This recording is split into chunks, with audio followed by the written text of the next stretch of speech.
بسم اللہ الرحمن الرحیم نحمدہ ونصلی علی رسولہ الکریم اما بعد۔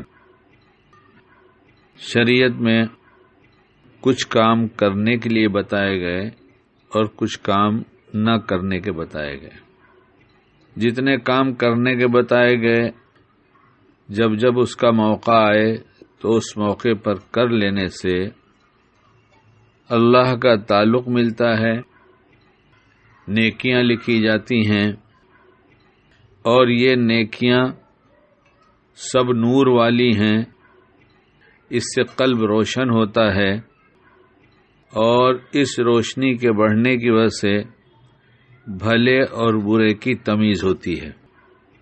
لیکن ہر کرنے کے کام کو شیطان مشکل بتاتا ہے، اور جس کا نام دین ہے وہ آسان ہے۔ اگر ہر موقع کا جو دین بتایا گیا ہے، جو عمل بتایا گیا ہے، شیطان اس کو مشکل بتا رہا ہے تو یہ شیطان کا دھوکہ ہے، ورنہ دین آسان ہے۔ ہم نے علماء سے پوچھا تو انہوں نے دین آسان کو بخاری میں جو روایت ہے اس کا مفہوم بتایا ہے۔ اس لیے جس کو اللہ بتا دے آسان، جس کو رسول اللہ صلی اللہ علیہ وسلم بتا دے آسان، وہ آسان ہے، مشکل ہو ہی نہیں سکتی۔ لیکن شیطان اس کو مشکل بتاتا ہے تاکہ مشکل سمجھ کر بندہ یہ کام نہ کر سکے، اور ایسے ہی بندے کی نیت کرنے کی ہوتی ہے کہ کریں گے، ویسے ہی یہ شیطانی وساوس اور بڑھتے چلے جاتے ہیں، اور کسی نہ کسی طرح سے وہ شیطان ثابت کرنا چاہتا ہے کہ ابھی تم اس پر چل نہیں سکتے، یہ مشکل ہے۔ کبھی یہ نہیں کہتا کہ تم یہ کام مت کرنا، بلکہ اس کی ترغیب یہ رہتی ہے کہ اسے مؤخر کرو، اسے ٹال دو، اسے بعد میں کر لینا، ابھی نہیں کر سکتے۔ اور ایسی دلیلیں لاتا ہے اور ایسی وجوہات بتاتا ہے کہ ہم اسے تسلیم کر لیتے ہیں۔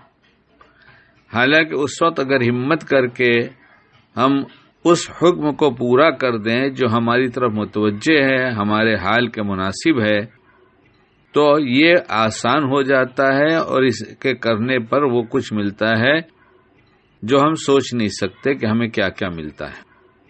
اسی طرح سے گناہ کے جو مواقع ہیں جس سے شریعت نے روکا ہے، اللہ نے منع کیا ہے کہ یہ کام نہ کرو، تو اس کا نہ کرنا یہ دین ہے۔ اور پھر یہاں اگر سوچا جائے دین آسان ہے، تو یہ کام جو نہ کرنے کو کہا گیا اس کا چھوڑنا بہت آسان ہے، لیکن شیطان اس کے کرنے کی اتنی ترغیب دیتا ہے اور اتنی آسانیاں پیدا کر دیتا ہے کہ چھوڑنا مشکل سمجھ میں آنے لگتا ہے اور کرنا آسان سمجھ میں آنے لگتا ہے۔ حالانکہ یہ بات نہیں ہے۔ اس کا شرعی اعتبار سے جب دیکھا جائے گا تو اس گناہ کا چھوڑ دینا، اس برے عمل کا چھوڑ دینا، یہ برے تقاضے کو چھوڑ دینا، یہ چونکہ دین بنتا ہے چھوڑ دینا، اس لیے یہ آسان ہے۔ لیکن شیطان اس کو کرنے کے لیے ایسا ماحول بناتا ہے، ایسی ترغیب دیتا ہے، ایسے وسوسے ڈالتا ہے تاکہ بندہ وہ گناہ کر بیٹھے۔